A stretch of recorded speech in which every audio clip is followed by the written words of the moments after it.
All right, welcome back. Today we're going to talk about section 2.5, shifting, reflecting, and stretching graphs. The thing we need to remember about this one, or that we're going to learn, is that there are different versions and different things that are going on here in terms of moving the graph around. Some of them are going to maintain the shape of the graph, some of them are going to change the graph, and so we're going to look at both of those situations in this video.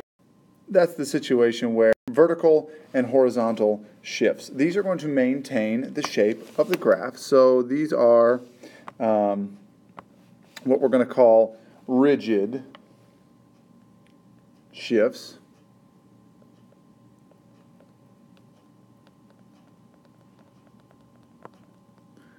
Because they maintain, that's supposed to be a D, made a little mistake there. Rigid shifts, they maintain shape.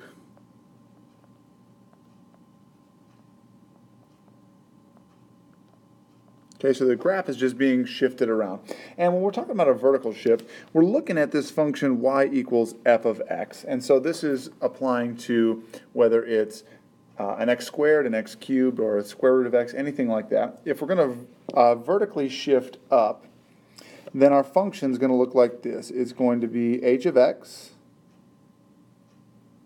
is equal to my original function as one piece plus some constant. That's going to tell us that it's going up. So we're adding a constant onto the end, so plus 2 means 2 units up. To go down then, my h of x, my new function, would take my original and subtract c units. That would move it down c units. Okay?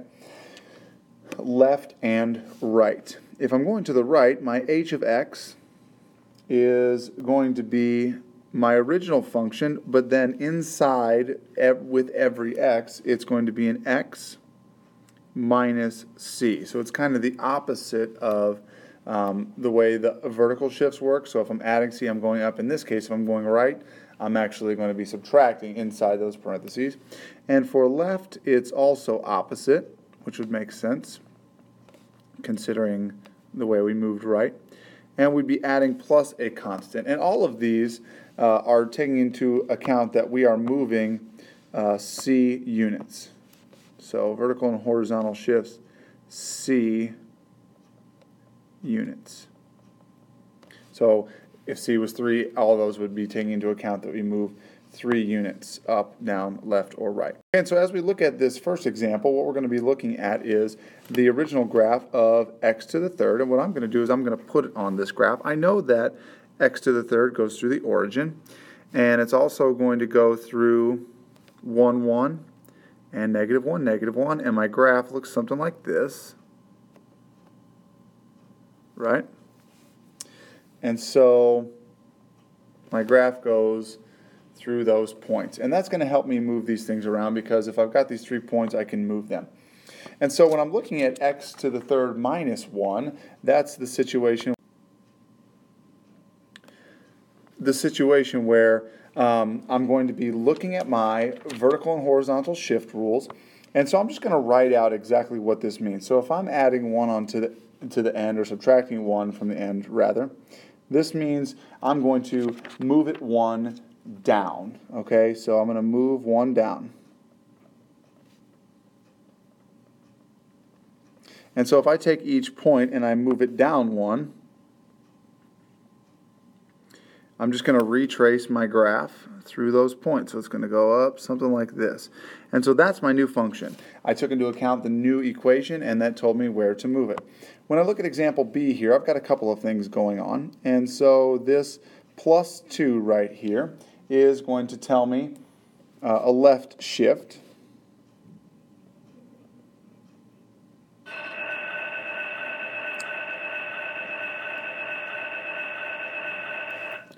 So the plus 2 means I'm going left 2, and the plus 1 means I'm going up 1. So I'm going to pick a nice color here, a blue, and I'm going to move each point left 2 and up 1. So I'm going to start with this one here. So I go left 2, up 1. I go left 2, up 1. I go left 2, up 1.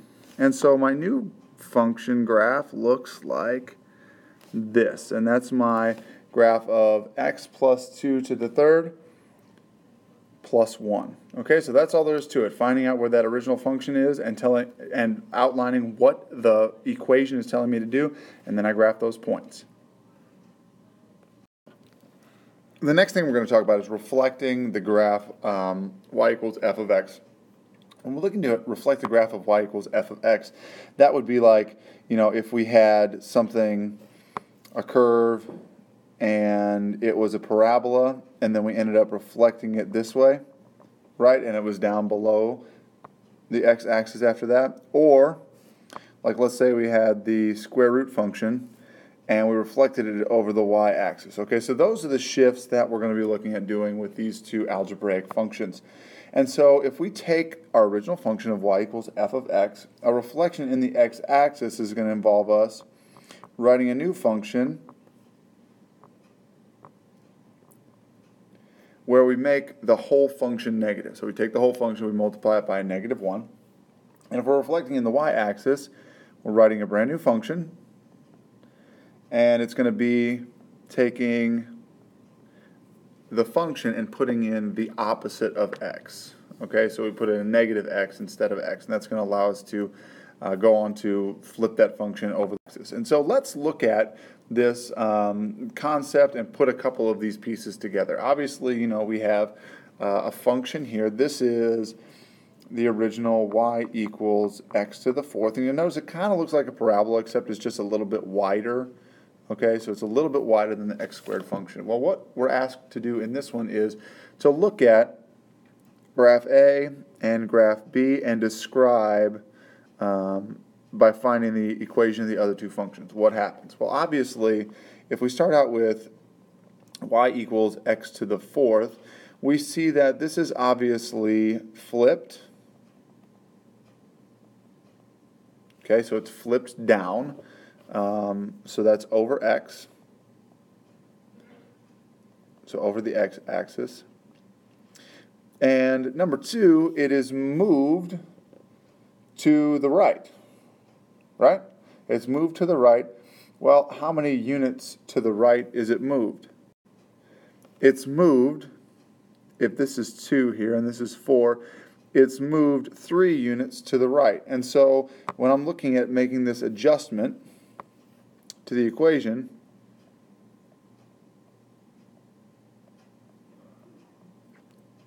so it's moved 3 to the right. What that means is I've got to make a new function, h of x is equal to, and it's going to be a negative because it's flipped over the x-axis, and then inside the parentheses with the x, so I know something's going to be to the fourth here, and putting it inside the parentheses is going to tell me that it's moved left and right, and I'm moving it to the right 3. And so to the right 3, when I put it inside those parentheses, is going to be a minus 3 to the fourth. Okay, so this is my function here. So break it down by looking at the two things that happen. So this one is flipped over x,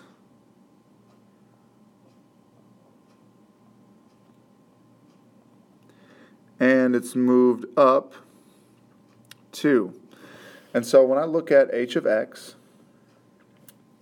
I know that I'm going to have a negative x to the fourth, and because I'm moving up, that means I'm adding 2 not inside the parentheses. So that's different than the previous one because this one's going to be moved up, so that's outside the parentheses. Okay, so we look at the original function and decide how that is changed, and then we write our equation from there. Let's look at a couple of other ones. What we're going to do is for these, we're not going to graph, we're just going to describe it by looking at the equation.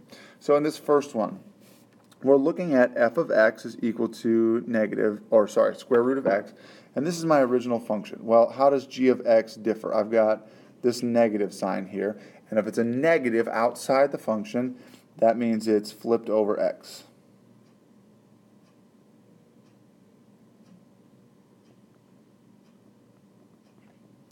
And if I was going to sketch this function, I guess I might as well just sketch it.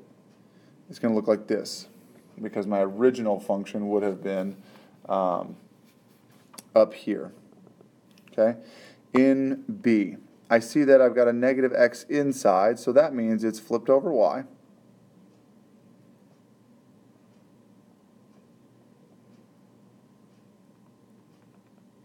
And so if I was going to graph this, my original function would be here because it's that square root function. And so flipping it over, y is going to give me a graph that looks like this.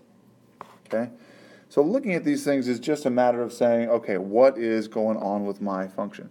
This one has a negative out front and also a 2 inside, a plus 2. So it's flipped over the x-axis, but also it's going to be moved left 2 because it's the opposite. So it's adding 2. So that means that's a movement to the left. And so if I take my original function, I flip it over x, and then I move it 2 to the left. I'll use a new color, so here's the green. And so if I move this 2 to the left, it's going to look like this. So this is my function here. Okay, and so that is exactly how we do that. Just look at the equation, tell what is it telling me to do, and then take it in parts. Vertical stretch, vertical shrink. These are non-rigid transformations. So these are going to change the shape.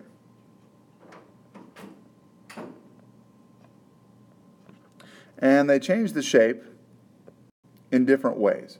And so if I change the shape in different ways, we've got to look at exactly what this means. So the first, vertical stretch and vertical shrink, meaning that's, up and down. The constant that we're multiplying by goes outside the function. So an example of this would be like y equals 2x instead of, y just equals x. And so vertical stretch is going to be if c is greater than 1. It's going to make the graph taller. A vertical shrink would be if c was between 0 and 1.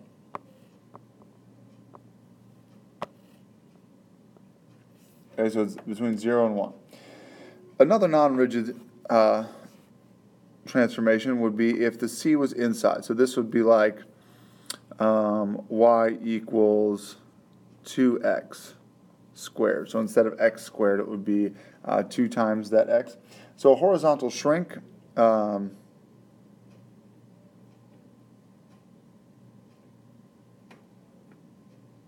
would be if c was greater than 1. And my horizontal stretch is going to be if c is between 0 and 1, so like a 1/2 or a 3/4. So that's basically how this works. If I'm looking at an example of these, we're going to take the parent function absolute value of x, and what this looks like is it's going to be the v function. So it's the one that looks like this. Okay, and it's going to go through these points here. So the absolute value of 1 is 1. The absolute value of 2 is 2. So like 1, 1, 2, 2, etc., etc. On this side, we're going to have like negative 1, 1, because the absolute value of negative 1 is 1. And we're going to have negative 2 and 2. And so those are kind of the points that the original goes through. So this is f of x is equal to the absolute value of x. Well, so what I'm looking at now is this function here, which is going to be 3 times my original. So basically what I've got is 3 times my original function. And so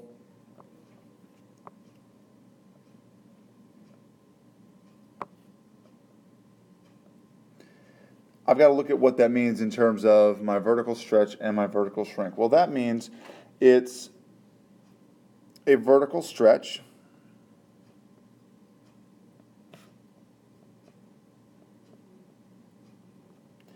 and so that comparison there gives me something I can draw into a graph. And so if each of them is 3 times what the original was, instead of going through 1, 1, this is actually going to go through 1, 3 times 1, because it's 3 times the original output. So instead of going through 1, 1, it's actually going to go through 1, 3. And on the other side, instead of going through 1, -1, it's going to go through 1, -3. And so my function is going to look like this, compared to my original one that would look like this dotted line here. Okay, so see how it's a vertical stretch? On this other one, it is 1/3 of the original, and so this is a vertical shrink.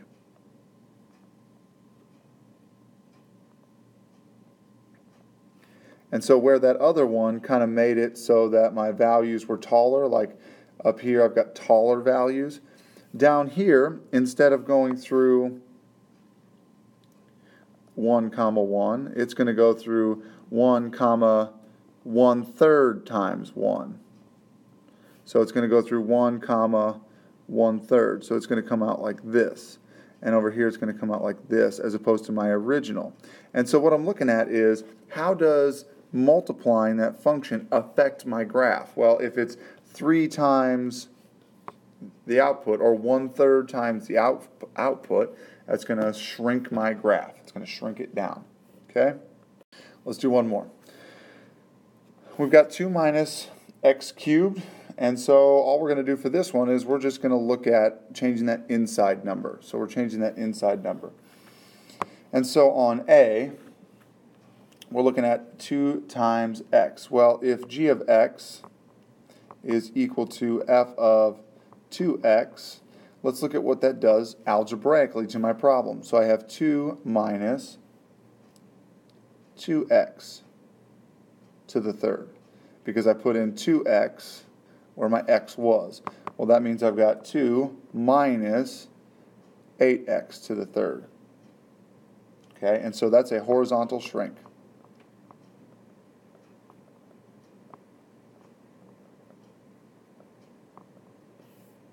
Okay, and so that's going to make my graph even skinnier. So as opposed to that wider x to the x cubed function, I've got a skinnier one.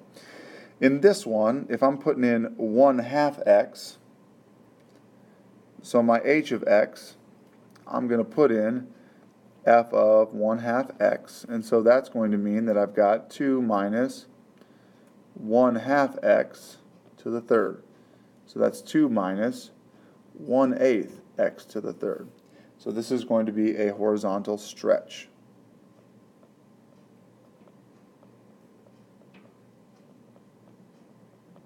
Okay, you see how this works? So evaluating what exactly is going on with the function and comparing them means a couple of different things. Being able to talk about what kind of things are going on, and also being able to graph. We obviously didn't graph the last two, but that's all right. We were able to graph for the previous example. Okay, guys?